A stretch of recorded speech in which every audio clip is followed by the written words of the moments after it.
Uh-oh, I better go find Paige. Hi, I'm Paige Ann Olson. Welcome to my YouTube channel.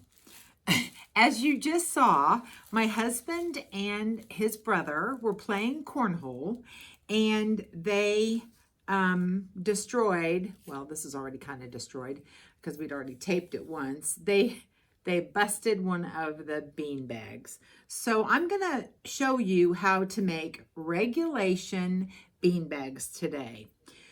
I'm going to do something different though. I did not line these or reinforce them in any way. I just used the duck canvas fabric, and I think they need a little bit more reinforcement. So I'm going to use SF101, which is a woven product. It's got a bumpy side. You can get it glued on both sides if you wanted to, which is a double-sided fusible, but I am just going to use a single-sided fusible. And I think that will reinforce the bags nicely. So when you play cornhole or beanbag toss, whatever you want to call it, you need 4 beanbags for one team and 4 different colored beanbags for the other team. And since our cornhole board was made by my husband and his brother, is red, white, and blue, I'm going to make cornhole beanbags in blue and cornhole beanbags in red. And hopefully they'll go nicely with our cornhole board, which we like to play in the spring and the summer. So to make regulation size beanbags, for each beanbag you will need 2 7-inch squares like this. And I am going to line them with 2 7-inch squares of SF101. And I'm first gonna iron out the wrinkles in the fabric. Then I'm going to press the SF101 on the wrong side of the fabric. Now mine obviously isn't the wrong side, because it's the same on both sides. But if you have a pattern on one side that you want to show, then you'll press the SF101 on the wrong side of both pieces. And so I'm going to do that in just a second. A couple tips I wanted to show you. If you have a large square ruler like this, this happens to be a 10-inch, but if you have a 7 or 8, that would be ideal. I don't have one of those, but I use this one to cut out my 7-inch squares. I typically tend to buy fabric by the yard, and so sometimes cutting small pieces out of yardage is kind of difficult, but the square ruler makes it really easy. And you can get accurate cuts with this as well. So I recommend that you get one of those. And I've got this very nifty Martelli rotary cutter, and it cuts a little differently. Obviously, you can tell it's kind of ergonomic. And the idea is that you don't put a lot of pressure on your mat or your hand, and it cuts really beautifully and smoothly. You have to kind of cut into the ruler, kind of put some pressure on the ruler, but not very much. And it protects your cutting mat too, because you don't use as much pressure. So that's kind of cool. So for the other part of this project, you're going to need a funnel, and I made just a handmade. I had a funnel up in the kitchen, but the opening wasn't big enough, so I just made one of these. And I'm going to use pinto beans, but you could use popcorn seeds if that's what you have, or just go buy pinto beans. They're cheap. You need 16 ounces for each bag. And I also have a little kitchen scale that I will use. And when I fill the beans into the bag, then it should measure 16 ounces. That's like the regulation amount of beans you're supposed to have. That's how much you're supposed to weigh. But you know what? If you don't have a scale, just buy a 1-pound bag of beans and you'll be good. And you can buy 8 of them. So I think that's everything that we need for this project. I'm going to press my SF101 to the back side of my square, and I will be right back and show you the next step. So I have prepared all of my bean bags for the blue team, And the next step is we are going to right sides together. So all the way around this square, except for we're going to leave about a 3-inch opening. And I'm going to mark that just because for me it's easier to remember. And when we stitch this together, we are going to back stitch here and really try to make that go back and forth a couple of times, because this is the opening that we're going to turn inside out for our bean bag. And I'm just going to put a pin right where I've marked it right there, so I know when to stop and start, even though I've got my marker there. And then I'm just going to pin each edge like this. And what we're going to do is we are going to make 2 stitch lines. The first one is going to be a 1/2 inch all the way around, and then we're going to take a 1/4 inch all the way around. So we're going to have actually 2 seam lines. So this is what it should look like, and I'm going to take this to the machine and I will show you what this should look like when it's sewn. So I have used my ruler guide. You can kind of see the magnet there. I've already set this up for 1/2 inch. I have a 1/4 inch foot. I don't have a 1/2 inch foot. But now I know kind of where to start because I've got my marker there. And I'm so used to doing a 1/4 inch seam that doing a 1/2 inch seems really big. So, oops, I don't want to start there. That would be wrong. I would sew the opening closed. I want to start down here, don't I? Okay, so I'm going to start, and I've got my fabric right up against the 1/2 inch mark that I had already done. And I'm going to go forward, and I'm going to go backward. And you know what? I've got my stitch length set too high. I'm going to set it down a little bit lower to about a 1.8 length. You have to gauge, you know, when you turn the corner. That's too soon. We can do a couple more stitches. And that is perfect. And we're just going to tuck that seam right into that magnet, or right on top of that magnet.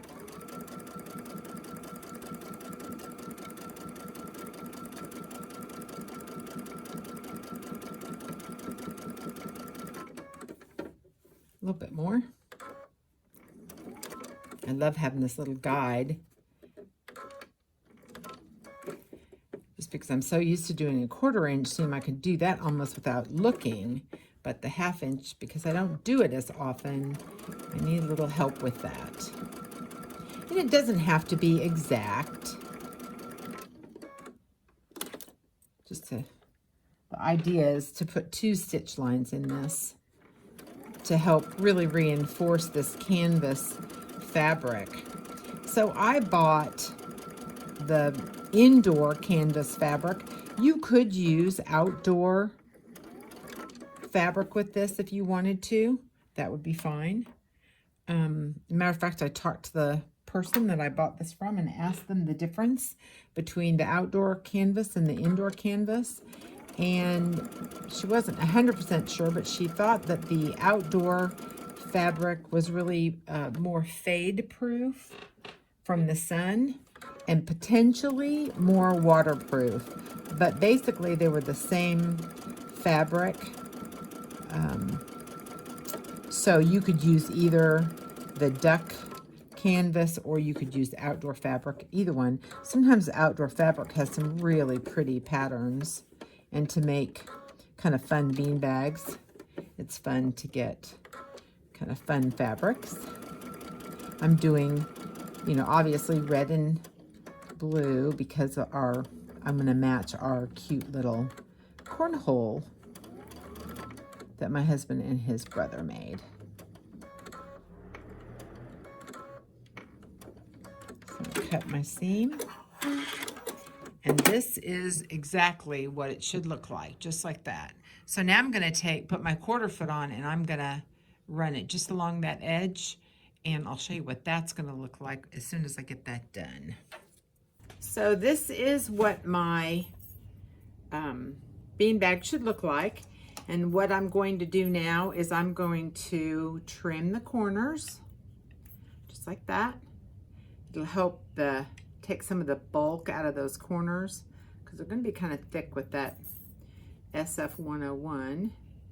And then I'm going to turn this right side out, and I'm going to use my little point turner, a little, whoops, clover point turner.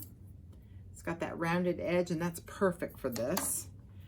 And I would just say, you know, kind of be gentle. You've got a 3-inch opening, but it's pretty thick fabric. So I'm going to go ahead and turn this out and get the points of each bag pulled out or worked on. And then I'm going to load it with the pinto beans and sew up the ends so you can see it. And as soon as I get that done, I will be right back. So here is my finished bag, and I'm filling it. I'm at 13.2 ounces now. And so I'm going to just kind of gently pour some in until it gets to 16 ounces, or close to it anyway.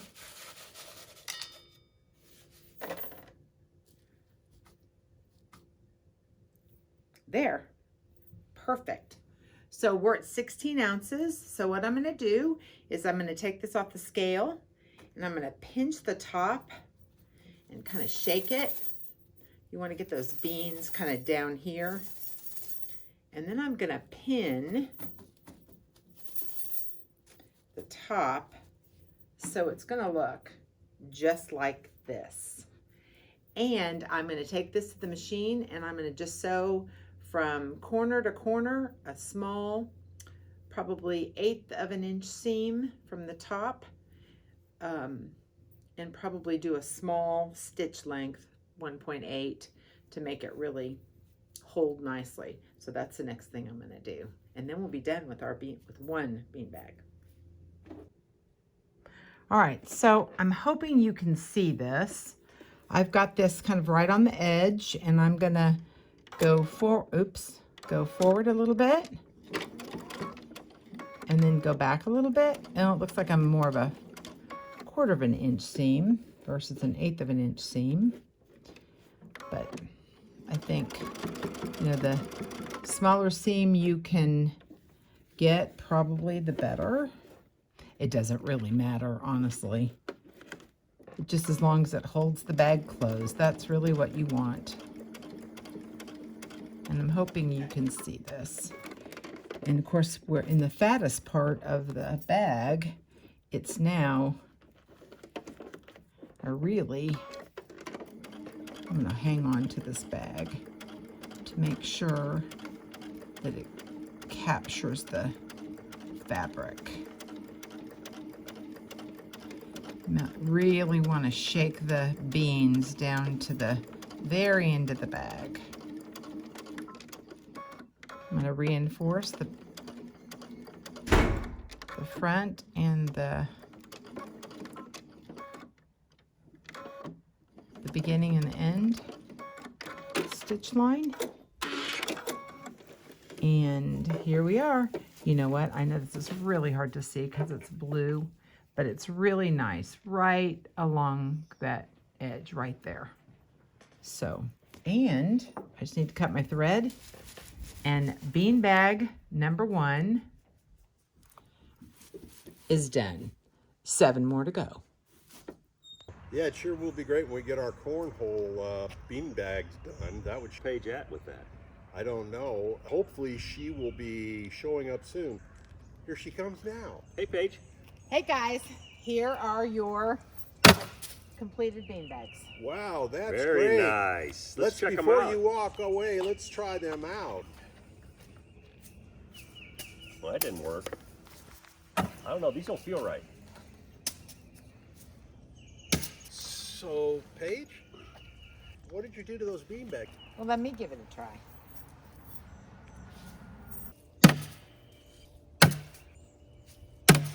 And that is how it's done. Wow. I guess they're okay.